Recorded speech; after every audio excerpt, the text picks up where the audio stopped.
Hey everyone, it's Andy Kushner, host of The Wedding Biz, brought to you today by Party Slate, the first website designed specifically for event professionals and venues.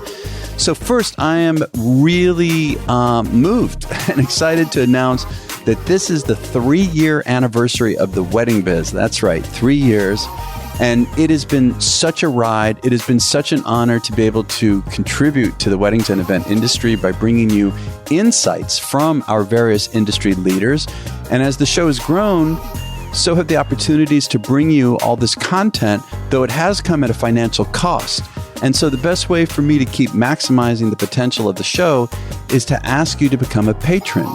Now, Patreon.com is a community-driven website where people can support creatives in delivering really good content. And starting for as little as $6 a month or 75 cents an episode, you can now lend support to not only help you stay engaged with our industry thought leaders, but also to expand on the kinds of content that the show delivers. And of course, you can deliver more if you'd like. So please go to theweddingbiz.com/Patreon. That's theweddingbiz.com/Patreon. It's Patreon. Or theweddingbiz.com. You'll find a button there to sign up.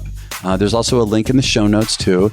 And not only will you be supporting the show, The Wedding Biz, but you'll also help to secure your access to exclusive future content. There's so much more coming. So thanks a lot. So if you missed last week's episode, it was a different one. It was with Wendy El-Khoury, owner of Wedded Wonderland out of Sydney, Australia, which gives its followers exclusive, on-trend, and immediate access to the latest celebrity news, wedding advice, beauty tips, and lifestyle inspiration. That was Wendy El-Khoury last week. So now, without further ado, I feel like there should be some drum roll or something. This is a person whose interview I recorded while I was at special events speaking a few months ago. It was really like literally right at the beginning before the whole issue of the pandemic hit. It was in early March. And this is Steve Kemble. Steve has been the magic behind countless corporate events, weddings, and other ventures, including events for Oprah, Presidents Obama and Bush, and more for over 2 decades. The event industry's king of self-promotion, also known as America's Sassiest Lifestyle Guru, Steve is one of the industry's most visible, vocal, and unique personalities. He's been dishing out fashion disses at celebrities for more than 3 years as a top cop for US Weekly Magazine's Fashion Police, and with annual appearances on TV Guide Network's Idol Tonight. His daily What's Hot segment for CBS Radio has become an online sensation.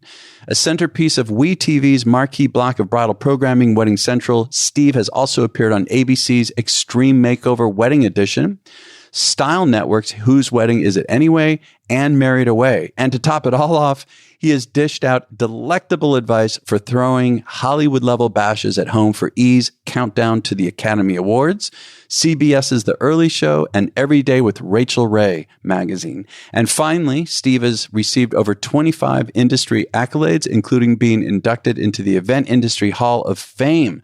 So enjoy this dynamic conversation with Steve Kemble. Steve, it is so good to see you. I remember hanging at some point, like, God, it might have been 20 years ago when we were both like in high school. 20. I know. That's what I was going to say. I was going to say something like that. Oh my God. It's been a long time. Yes, probably at a special event conference, right? Yes, special events, things like that. But you know, when I think about you, you are so upbeat and positive. And I'm very curious, you know, often, or maybe always, our childhood shapes a lot of who we are today. I'm dying to know what you were like as a little boy. Like, did you grow up in Texas first of all? Yes, I grew up in Texas, and I grew up in a family that still has 7 football coaches. And then there's like me. I remember this, Yes. you telling me. Yes, and I was like the president of the band, so something, I don't know. Oh, what happened? I asked my dad to this day, I'm like, are you sure that I wasn't adopted? He's like, why do you ask that? I'm like, because every other male in the family is a football coach. Like, that's what I remember, like major athletes and stuff like that. But I have a wonderful childhood. Still have a great relationship with my entire family. I have a big family. When my family gets together, like at Thanksgiving, Christmas or so in Texas, there's close to like 80 of us. Oh my God. I know, that's like scary. And people mostly stayed in Texas, basically, in totally. the Dallas area. Yeah. I mean, that's nice. I love it. That's I love wonderful, it. especially as we get older. I want more connection. Oh gosh. You know what I'm talking about? It's so important. Family's so important. And they've also supported my dad. Again, being a football coach, has always been like so supportive of my lifestyle choices. He really fantastic. Never any issues You had with them. no issues growing up in the family whatsoever, and still to this day, don't, which I love. Well, I'm curious when the passion for the event industry or aspects of it, design planning, hit you. What were your like? What were your main hobbies when you were a kid, an adolescent? Well, gosh, when I was a kid, we went home and rode our bicycle up and down until it was time for dinner. And that was that was it. We didn't do soccer and ballet and gymnastics and all that. Yeah. We just rode our bicycle. Listen, I remember playing with a stick. Yeah. And Steve, I was 7 years old. I had a jackknife. Oh, I mean, at 7. Yes. You know? I know, isn't that wild? I mean, things have really changed. So we had a similar upbringing, I guess. Exactly. But I always growing up, I think I found my passion really in high school. Yeah. I was in the band. What did you do in the band? Oh my God. I was the worst band player ever, but I had great leadership skills. And I always tell people, I feel like I get my leadership skills from my father being a football coach, because of course they have. Yeah. So I'm like, okay, maybe you are my father, because I do get that, because coaches have great discipline, great leadership skills. Yeah. So I was the president of the band, but I couldn't play a damn thing. I literally played in the 4 years in band. I played the clarinet, the saxophone, the French horn, the tuba, and the baritone. That's really... I couldn't play any of, and it's not that I played all of them well. Yeah. I couldn't play any of them well, so they kept switching me. Yeah. You know? But the thing is, you were president of the band, so I'm thinking you must have been popular like you are today. Did you have this kind of person? Did you have this crazy, wild, outgoing personality? Yeah, totally. Yeah. And I was very involved in the student council, and that's where I found my passion to do parties, because I would always be in charge of the social events for the student council, like whether it be planning the proms, whatever. Yeah. So I would always do that. Yeah. So when I graduated from high school, went to college at Texas State University. Okay. When I was there, it used to be Southwest Texas State University in San Marcos, right outside Austin, Texas. I knew that when I graduated college, I wanted to do parties. And I'm so thankful that I had a great career counselor, because back then there weren't event production companies. There weren't event planning classes. And so I told my career counselor, I want to plan parties when I get out. But wait a minute. You thought at that time, even before it was an industry, that you could earn a living at it. Oh, totally. Yeah. Oh, totally. That is interesting. Yeah, I had that much passion for it. And confidence. Yeah, and I really wanted to do it. And he told me, he said, well, then you need to get your degree in public relations and advertising, because PR and ad agencies are doing all the parties. Okay. They still do to some degree. But back then, if a big company wanted to throw a launch party or a big event, it was probably done by their PR agency that would then hire people, or their ad agency. So I got my degree in public relations, and it worked out great. It was. So what did you do? I mean, to break into an industry that was not an industry, what did you do when you graduated college? What was the first step? Well, I graduated, and I was like, okay, now I have to find a job. Right. Yeah. I graduated after 5.5 years when my dad busted me for staying that last semester, because I thought, you know what? I may just drag this out for 6 years. It's so much fun. Well, back then they sent your grades to your house. Yes. And to our parents. Yes, to the parents. So my last semester, my dad was like, well, how do you think you did this semester? I think, I don't know. I think I did great. He goes, well, you didn't do so well. I'm like, oh, what do you mean? He goes, well, you got a B in canoeing. And a C in fencing. And apparently that's all you took. I want to see you in a fencing outfit. I was a fabulous fencer, because I love the little white outfit and the little thing. And I'm left-handed. Well, most people are right-handed. Oh, so they didn't know. Oh, whenever this left-handed fencer would come up, they'd be like, so I would win a lot. And I loved the little baton thing. And I loved all that. Yeah, so he busted me for taking canoeing and fencing. So he was like, you know what? You can stay in college for 20 more years, but you need to know you're cut off now. Yeah. And I'm like, oh, I can get out. I'm done. So I graduated from college, went to work for a congressman in Dallas, Jim Collins, Okay. who was a Republican congressman, represented the Park Cities area, self-made billionaire. And he was the congressman for Dallas for 14 years, Republican, decided he wanted to run for the U.S. Senate seat against Lloyd Bentsen, which you probably heard that name. Sure. Big, prominent Democrat in Texas. Of course, yeah. Well, so he ran the Senate campaign, and I got hired onto his campaign, which was so fascinating because everything that they say about politics, good and bad, is so true. And when I watch those movies, when I watch like West Wing and Veep and all those, I'm like, oh my God, this is all so true. Politics is so fabulously fun and dirty that it's just so good. But I worked on his event staff doing events all over the state of Texas, campaign events. Okay. So it was great. Well, then he lost the election. It was very close. He ran a great campaign. It was fabulous. So I went into him and I was like, oh my God. So you've lost the election. You lost the election. You have billions of dollars in the bank, and I am with no job. So what do you suggest I do? Wow. And how you're 22 or something? Right out of college, 6 months out of college. Wow. So probably, okay. Yeah. 21, 22. Yeah. And I was like, so I don't have a job. And he looked at me and he was like, really? And I'm like, yeah, really. I don't have a job. What am I going to do? He goes, you know what? I'll do this. He goes, I know that there's a job opening at the Dallas Chamber of Commerce in the PR department. And he goes, I will call down there and set up an interview for you. But once then you're on your own. Yeah. I'll make that. Well, he set up the interview. I went down, interviewed with him. I got the job, and it was so fascinating because that's when the Dallas television show was so popular. Oh, JR yeah, sure. And, Sue Ellen and Bobby and Pamela. Well, my job within the PR department was to travel all over the world, literally Japan, Germany, London, Australia, Canada, you name it. And a lot of times we would travel with the cast. Yeah. And we would do parties to promote tourism back to the city of Dallas. Okay. It was just fascinating. So I did that for 2 years. And then can I stop for a minute? Do you mind?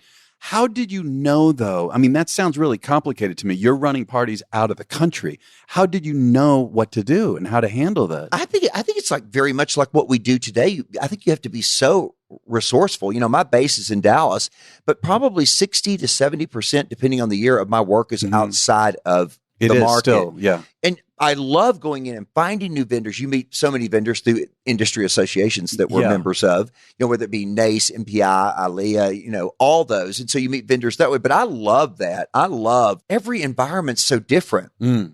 Every city's different. Every country's different. And that's what's fascinating to me. I love it. Every day's a new day. But how do you, just for a moment, then I want to come back to your career trajectory. How do you find talent out of the country? That seems really complicated to me. It's hard. We would go through what some of them would call them chambers, some of them would call them bureaus, whatever. So I would call, say, for example, in London, I would call the tourist agency or the chamber and ask them for vendor resources and then interview them over the phone. I've always been pretty good, pretty perceptive over the phone about being intuitive about whether they got what it takes or not. And so that but it's a lot of research, just like I say, just like when you do an event outside your market, it's a lot of and it's a lot of faith, a lot of trust, a lot of confidence. You're like, oh my gosh, I'm spending other people's money. That's right. This better be flawless. And then I think you can always tell in that face-to-face meeting. Absolutely. I think the more experience we get, the more seasoned, the more you just know.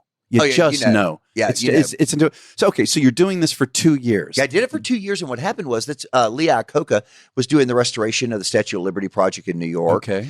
And they were opening up offices. They opened up 5 offices all over the United States to do events in correlation with what was happening in New York. Okay. So the Lee Iacocca team came to Dallas and interviewed my boss to see if he would know people that could work in the Dallas office. They wanted to put one of their Statue of Liberty offices in Dallas to cover Texas and all the contiguous states to do events related to what was happening in New York. So I sat in on that meeting. My boss asked me to sit in that meeting just to kind of hear everything that's going on, probably just basically take notes for him. But anyway, so I sat in the meeting, and then when they left, I was like, oh my God, I want to work on that campaign. I think it sounds fascinating. And he's like, but you have a job. I'm like, I know, but I would like to ask you, I did this right after they left, if I could leave for a year, work on this project because it's so incredible, and then I'll come back. And he's like, you won't come back. I'm like, no, I will come back. I promise I'll come back. Well, I didn't come back. I knew that was coming. So I went to him afterwards. He's still a mentor of mine to this day. And I told him, I really don't. I just feel like now I want to start my own company. And how old were you at this time, would you say? So I would have been, let's see, 1 year on Collins campaign, 2 years there, 4, 5 years out of college. When do you graduate? So like 26, 27, something like that. And you want to start your own company. Yeah. And I did, because there was a contract open at the Science Place Museum in Dallas, which is now the Perot Museum in Dallas, Science Museum in Dallas. And they had a contract open for a events and food service contract. And so I bid on the contract. Okay. And I got the contract. And it was like fascinating. And so then and then I started my own company, and I've been doing it ever since. Now, were there certain kinds of events? Were you doing more corporate, more weddings, more like, what were you doing at that time? I was doing more corporate. Mm-hmm. And then what happened was how I got more into the social aspect of the business was doing more corporate. So let's say one of my corporate clients was getting married, and she would said, "Hey, will you do my wedding too?" Yeah. So, and I'm like, oh my God, and I love doing weddings for corporate clients because they treat them like a corporate event and not like a regular wedding where the bride has to call you 12 times a day. Because they trust you, you're saying? They kind of leave you alone. Yeah, and they don't have to like talk about things like all the time. Right. You know what I mean? Because when you talk about things all the time, things change all the time. Yeah, that's a good point. On both ends. I'm like, oh, here's another good idea. But so I started doing weddings that way. And I also started doing nonprofit social events that way, because let's say the president of the company that I was doing events for, maybe his wife is chairing a charity ball. And he would say, would you mind talking to my wife about this ball that she's chairing and blah, blah, blah, blah. So it just kind of went out that way. And with the economy being like it, goes up and down so many times after 9/11. That's right. With what we're dealing now with the coronavirus, that's what's gotten my business through all of these type of challenges, is that it's diversified. I know people that do what I do, that do just corporate events that really got hit at 9/11, that really they're getting hit right now with the coronavirus. But when those social events and those nonprofit events continue to go on, which is good. And so when you diversify the portfolio that way, I think it's good. Oh, I think absolutely. I'd like to kind of break down each segment in terms of how you approach those kind of events, starting with corporate. What is your process? I'm sure it's connected to the branding, right, and the theme and all that. But if you could tell me how you approach a corporate job, basically. Yeah. So I usually have an initial telephone call with them, because, I think it's always important too that you have to know if it's a match or not. You know what I mean? A lot of times you can't just take every piece of business, or that's going to end up damaging your brand if it's not right for you. So I'm pretty, like you said, I can pretty perceptive on the telephone, and I'll talk to them for like an hour. Yeah. And sometimes it'd be like, you know what, this event sounds like amazing, but maybe I'm not the perfect match for this. But here's like 3 other people that I know that are fabulous that I think you can work with that'll be amazing. See, to me, that's a great way to let them down, but in the most positive way. And you know what? Many times they'll circle back when maybe it's something that is right. Well, I'm sure they respect that you've done that. Because you just earned their trust. Yeah. And so I think that's important, So I'll spend an hour with them on the phone, and then I'll have a face-to-face meeting with them after that. So we'll meet face-to-face. I'll get all their ideas. Then I'll come back and present concepts to them based upon what they told me. You know what I mean? So this is what they may say, this is what we're thinking to do for our event. And there's, and to me also, you always have to have that budget conversation, which is hard sometimes, but it's not hard for me because we're wasting each other's time if we don't establish budgets. And I never believe ever when a corporate client says, well, I don't really have a budget, or I don't know what it is. Yeah, you know what it is. Yeah, right. You know what it is. What is it? Because they think they're going to get a deal. You know what I mean? But it's like, no, tell me. Trust me. I'm going to spend every penny you tell me. Yeah. You don't have to like accept everything. But if you say you've got a $250,000 budget, I'm going to give you a $250,000 proposal. You may look at it and go, you know what? I only need $175,000 worth of this, and it's still fabulous. Great. Yeah. But let me give you the best I can give you instead of trying to guess what, and then letting you down when I present something to you based upon exactly what you told me. And it's $1 million party. And then you're depressed because you only have $100,000. Yeah. Well, I thought you didn't know what your budget was. Right. Right. Yeah. So now we know it's $100,000. Let's start all over again. All over. Yeah. Can you give me maybe a story of one of your favorite, corporate events that you've done? It doesn't matter if it was recent or a long time ago. Just something, just to kind of walk me through the process of the kind of information you gathered and how you went through your own process of deciding what it is you're going to offer them. Yeah. I think that, with any corporate client, I think a lot of times you have to pull it out of them. Mm-hmm. You know what I mean? Because they're describing something to you that they want, and it may or may not be realistic, and especially if you know what the budget number is. But in that first initial meeting, I love for them just to talk.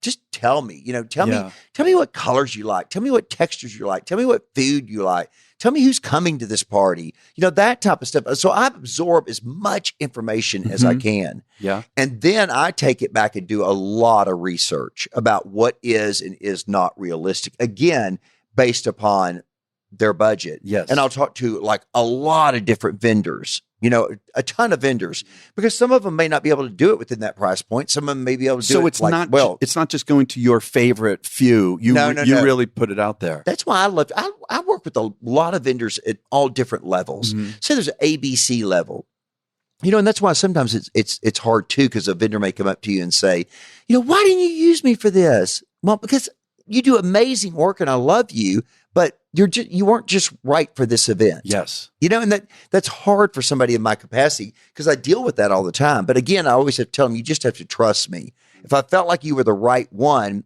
I would have at least given you the opportunity to bid on it. Right.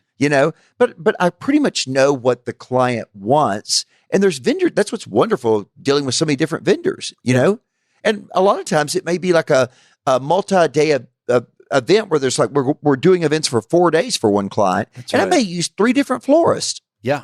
Because they're in different categories. Oh, that's interesting. All right. Like different days, different styles. Yeah. Depending on what style, direction, color, budget, all of that. So you can, that's why I don't think vendors should ever get upset with a planner or producer if they're not used on a particular job. Yeah. There was really probably good point. a reason why. Yeah.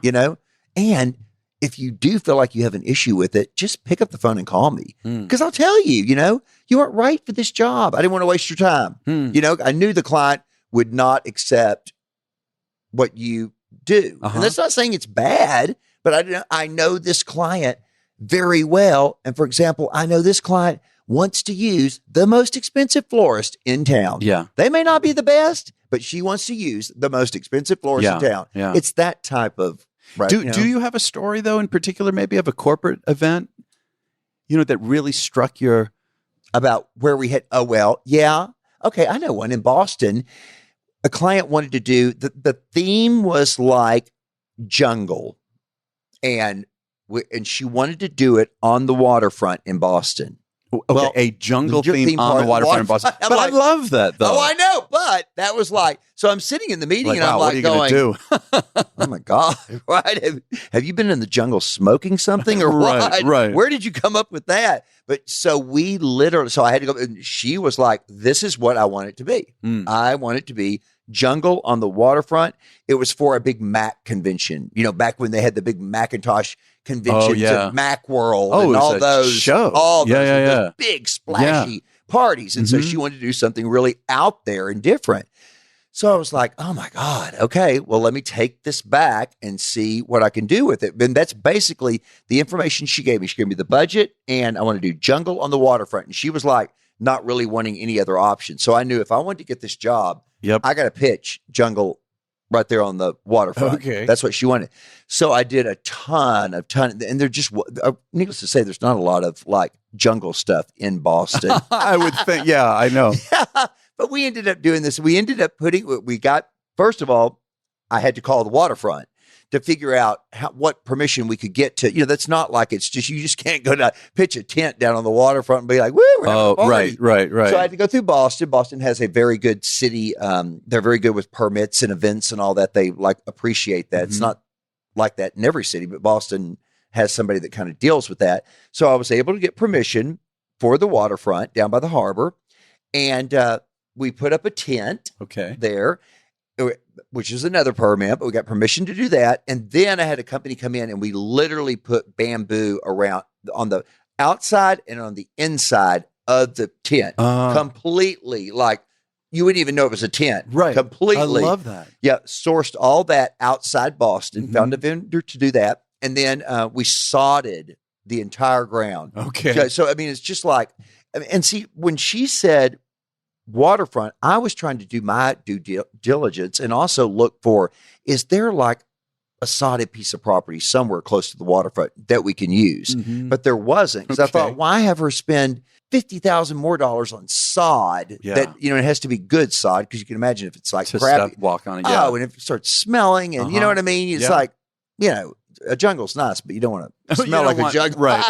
So we sodded it. And then I thought, okay, there's got to be, so it's a jungle party, but what's going to be the thing that's like, makes it not just like a jungle party? Yeah. So I keep researching. Well, I found these because I started like trying to find jungle animals, because back then, this was probably 15, 20 years ago, you could have animals at events. You still can now, but back then it was a lot easier than it is now. And of course, you want to make sure that anytime you're using animals in an event, and I still use them to this day, that they're from a great, reliable vendor that really takes care of the animals and doesn't like abuse the animals for guest pleasure.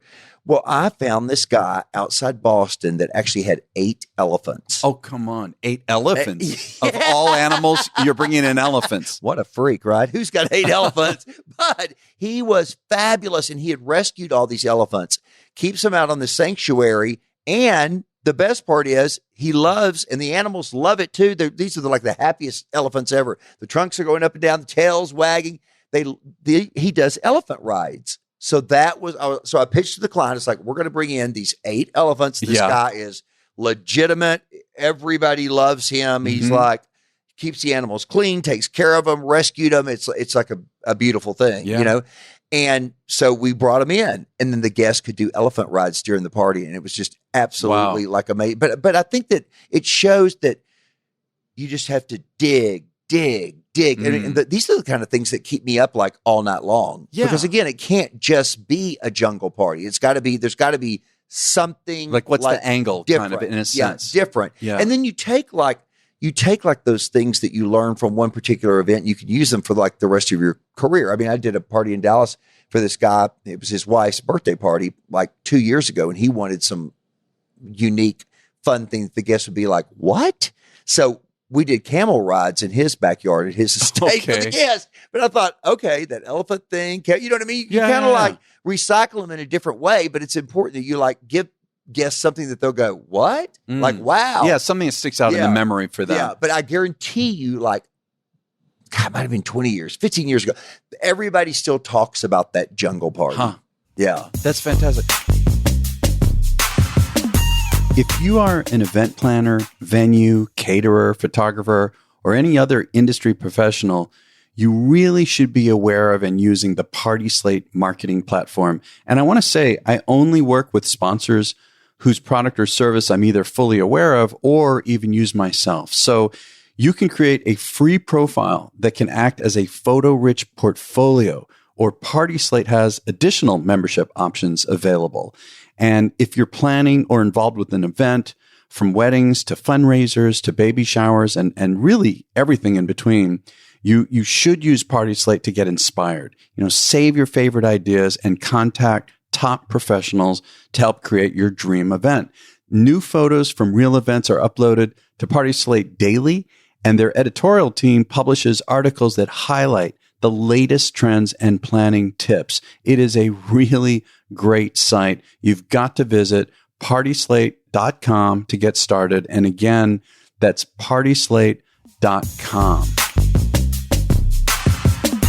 So what about a wedding? What is your general process with a wedding? Don't get married. No. I'll tell you what. Oh my God, let me tell you, there's some of those girls that come into the office, it's just like, oh my God. And I talk to the vendors and I'm like, they're all like, oh my God, we don't want to work with her. We can't work with you. You can just tell. And I'm like, listen, everybody just buckle it up. Yeah. This bitch is probably good for 4 weddings because no one will stay married for her. This is like a lot. This is like good repeat business. Yeah, right. Nobody's going to stay married to this Talk girl. about a legacy client. Right? Yeah.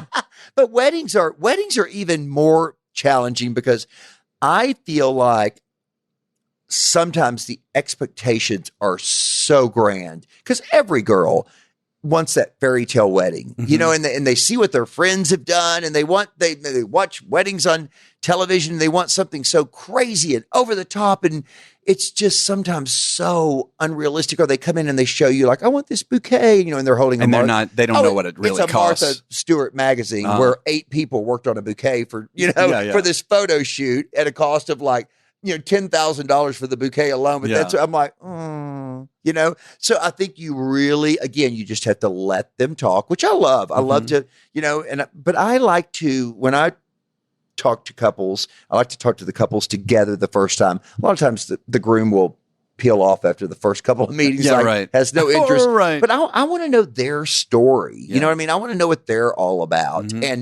And I think that once you have that conversation with them and you talk to them, that then you start getting beyond this fairy tale wedding. And I think I have to come back and say, okay, this is the fairy tale component that they want. This is what I really think they want. And I think that this is something that will be so representative of them. Yes. You know, and I think that that's what, when you go to a wedding, I think that that's what people leave the most of. Myself, when I go to weddings, it's like, if it's really reflective of the couple and it's not just a bunch of stuff out of bridal magazines, which is nothing against bridal magazines. They're fabulous. I tell every bride that comes into my office, please go buy every one of them at the grocery store and rip out everything that you like out of that magazine and bring it to me. Because that way I can see a visual of, because a lot of times they can't describe, but if they can bring a visual. But I think that if it's things that are reflective of them, that's what makes it important. And a lot of times those things that are reflective of them are the things that cost the least. You know? So it's the little thing. Like what, for example? What do you think? Like when they do like signature bars and they do little giveaways that maybe her grandmother makes cookies and everybody in town knows her grandmother makes cookies. So they give, you know, a little cookie basket. It's that personal kind of stuff. Well, and that to me is touching. That's also it's very touching to me. Yeah, it's their story. We need to tell their story. You know, a big glamorous, there's nothing more fabulous than a big glamorous wedding, but God, when you tell their story, it's just so, that's when people cry. You know what I mean? Even they're like, oh my God, this is a beautiful love story. And that's what a wedding should be. Yeah, it's not always the glitz and the glamour. It's what really moves you. And that's great. Don't get me wrong. Yeah. But you need to tell your story. And that's what, you know, we as event planners and producers and wedding planners, you know, we're storytellers, whether it be a corporate event or whether it be a wedding, you know, we're telling a story. Whether it be through the corporate client's brand or whether it be through the bride and groom, you know, we're telling a story. That's what we do. You know, Steve, I'm also thinking you have such a wonderful big personality. People who don't know you, I would think are like, this guy never feels fear. He just doesn't really have the challenges. How do you feel about the pressure? And do you ever feel fear and anxiety about these events? Oh God, all the time. Like all the time, literally. How does that? It's just because I want it to be so perfect. So it's your own self-inflicted for yourself. 100%. I want it to be so perfect. And especially when you have clients, and most of mine are, and I love it, and I love them for it, when they trust you 100%, they pretty much will give you the reins. Yeah. Well, then the fear and anxiety's even more so, you know, because you want it to be perfect. And vendors will tell you that have worked with me, I am the most fun, crazy, love to have a good time guy, but I am very focused and detail oriented and 100% on the job when I'm on the job. And I want perfection. Yeah. I really want perfection. And I think the only way for us to achieve that is through strong communication, because the client's telling me this, then I have to go back to the client and make sure that this is what they're telling me. And then I have to relay that to the vendor. And it all has to go through this process, but we all have to be on the same page. But oh my gosh, I just finished. I came to Vegas from Scottsdale, where I just did 7 events last week. 7? And I did not sleep literally one night. A lot of it was there were opportunities to sleep, but your mind is racing with details for the next day, and you just want it to be perfect. So there is always going into any event, because there's so many things that are unknown. We can plan. I can feel like I've told everybody everything, documented everything, but sometimes things just come up. And I think you have to be able to respond to them quickly. But until it's over, you're anxious. What's a major challenge that you did run into, like really big challenge that you overcame? Can you tell a story about that? Yeah, I think that, I guess my biggest challenge is that the client's giving me so much trust. I'm also giving the vendors so much trust. Okay. And so you have to be able to work with vendors that understand your expectation level and the client's expectation level. I was doing some hospitality tents for the senior PGA golf tournament in Dallas. Okay. We set these things up like a week in advance because, all these hospitality tents are finished out immaculately. Yeah. Back then they were all themed. So every corporation had a different theme in their tent. We had 7 of them set up at the Stonebriar Country Club in Frisco, right outside Dallas. And 2 days before the event, we had these things completely dressed and set because then the client moves in all their stuff. 2 days before the event, a tornado hit the event site and completely took every tent. God. 2 days before? 2 days before. Gone. You would not, there was not a tent pole. Oh my God. I mean, gone. Yeah. Gone. So if anybody has the items from those hospitality tents, I demand you return them. But yeah, I mean, gone. And I was like, oh my gosh. Because of course the golf tournament goes on. The golf course is fine. The PGA is going to play. These corporations have spent millions of dollars. Oh my God. And they're like, what are we going to do? Yeah, what did you do? And I'm like, well, I'll be, hold please. But I pulled the whole event team together. And we air freighted tents in from Chicago. Yeah. Went back to the tenting company in Dallas, which at that time was Ducky Bob's, which is one of the, I guess at one point they were the 5th largest rental company in the United States. And they called their contacts in Chicago. We air freighted the tents in overnight, got them all set back up. Yeah. Rental company, the decor company, everybody finished them out. By the time the golf tournament started 2 days later, we had everything up and ready to go. Wow. And it's one of those situations where it's just like, that takes trust, teamwork, and just get them up.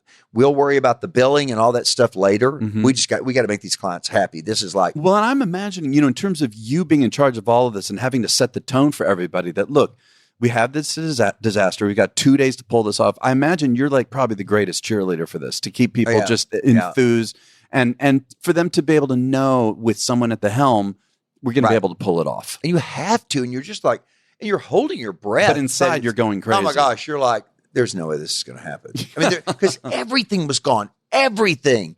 Chairs, table. I mean, it was just like, I'd never seen anything like it before. You walked out there, it was just like a big empty piece of property. But we managed to do it. But again, it's teamwork. You've got to, any successful wedding, event, nonprofit, you have to have a successful team. So speaking of a successful team, how do you view the business aspect of your creative career here? I mean, to marry the two is such a tough thing. How do you view the business side of it? Building a team, managing a team. How do you feel about that? I love that part of it. You do love it. Yeah, I love it. I think that comes from the leadership skills that I get from my father. Yeah, as a kid, that I've always carried throughout my entire life. But I think that, there's a lot of people that are crazy creative, but not so good on the business side. But I think one of the things that has been, one of my biggest selling points is I'm very left brain, right brain. Okay. And so I can deliver the creative side, but also I'm just like, I love to manage the project. And I love, and people will tell you that, that's interesting. You love that part. I love it. I really do. I love it. Yeah. And I will walk in like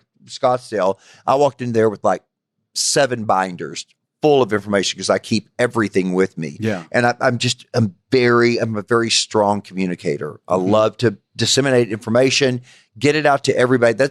Everybody's got to be on the same page. It's critical. It's critical, but managing that part through, production list and timelines and all, it's important. It's the only way it can be successful because, as I'm sure a lot of times our window for setup is so tight that if everybody is not 100% organized, that it's not going to happen in time. But no, I love that part of it. I love it. Yeah, I'm sure. Obviously, it's a huge part of why you're successful. You know, another aspect when I think about you, and you are known as one of the industry's most visible, vocal, and unique personalities. Your way of promoting yourself is like none other I have ever seen. I mean, can you tell me about that? I mean, I think that's where you've created a branded personality in a sense. Yeah, and I think that's where I was like kind of blessed that I had that career counselor in college that like said you have to get your degree in PR or advertising, because when I got in public relations, I was like, oh my gosh, this has turned out to be its own little gem. You know what I mean? So because I learned so much about PR and so much about branding and so much about marketing through all of those classes that I've been able to just tie that into my business. What are some of the biggest things you learned about PR and marketing and branding? A lot of media outreach. I mean, but like I used to reach out to the media myself when I first started. Yeah. And like, hey, I'm doing this event. I think it's going to be really cool. Or, hey, you know what? I'm doing a 50s party for this couple in Dallas. They're going to be fabulous. Can I come on your morning TV show in Dallas and give your audience like 50s parties, do's and don'ts, and all that type of stuff. So I did a lot of that, a lot of outreach, a lot of radio, and I still do a lot of radio and television, and I love it, but because it continues to drive my business, you know. So it wasn't that you're just very charismatic. It came to you. You were very intentional about it, and still am. Yes, and still am. Yeah. Well, how does that go? Because here's another thing too, Steve. You've been in this business a very long time. Staying. How rude! No, listen. It takes one to know one. Yeah. No, but the compliment here. I've been in the business 38 years. But the compliment is that staying relevant. How do you feel you've done that? That is not easy. Yeah, I feel like you have to constantly like reinvent yourself and keep yourself out there in front. That's when I started doing a lot of the television stuff because it made me remain relevant. Okay. Now I do a lot of red carpet commentary, Oscars. That's right. Golden Globes. Tell me about that. I love it because see, I think that fashion is so much a part of events. You know, and I always tell people it's like the things that you see on the runway, and I've always followed fashion, but the things that you see on the runway, whether it be in London, Milan, New York, wherever, those things.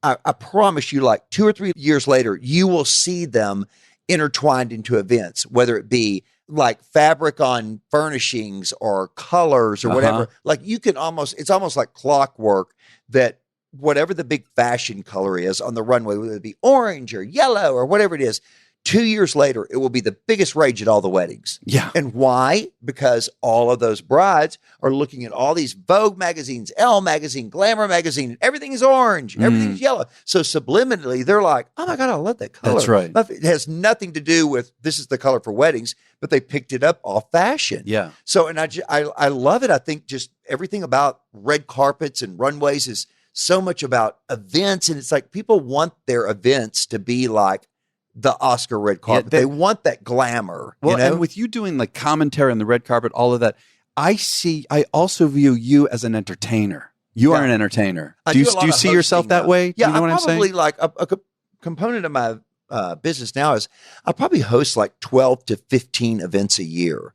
Like host, whether it be corporate, nonprofit, you know, whatever. I go in and MC them and host them. I love that. I was going to say, I can see your face. You must love this. Yeah, because you get to go in and be right in charge. You know what I mean? It's like, oh, this is the schedule we're going to follow? No, this will be and just boom. I love it though. I love it. Wow. So what are you looking forward to soon in terms of that aspect of your career? Well, like I say, there's a lot of things in the works now. You know, I just finished working on Real Housewives of Dallas, the Bravo show, which I am one of those type of people. You've been doing this a long time, haven't you? I did. I've done reality television probably for 15 years. Okay. E used to have a component network called the Style Network back then. And they used to have like 7 wedding reality shows on it. Way back when reality shows really were reality shows. But when we used to film those, it was really reality. And now it's pretty manufactured. I was going to say, that's what I hear. Yeah, very much so. But I loved it. And I always tell people it's one of the things that made my business was doing those early reality shows. Yeah. You just have to know going into them that they are literally going to film everything that you do. Yeah. And if you do stuff that could damage your business, then it's your own fault. For those who don't know, what was your role, or what is your role? What was and is your role in the reality show? I was a wedding planner. Yeah. I was a wedding planner. So it was great. And I loved it. And I was always very, very careful and very, very aware that the camera was there. You have to assume it's on you every second. All the time, because they can use that footage that's right, because of the way they edit it. The way it's all about, isn't it all about the editing, really? Totally. You can say something on Monday and they can edit it into Friday. Out of context or something like that. Nothing to do with anything. Yeah. And you always know when they're going to do that now, too, because they'll be like, we have to kind of pick up a shot from Monday. Could you wear that outfit that you wore on Monday? And I'm like, okay, they're twisting something. Right. So you just have to be, because it can be so good for you, but you have to be I always tell, because I get asked all the time when people, should I do this reality show? Should I do it? It'll give you national exposure. My God. Don't be very careful about not making an ass out of yourself, because that could damage you.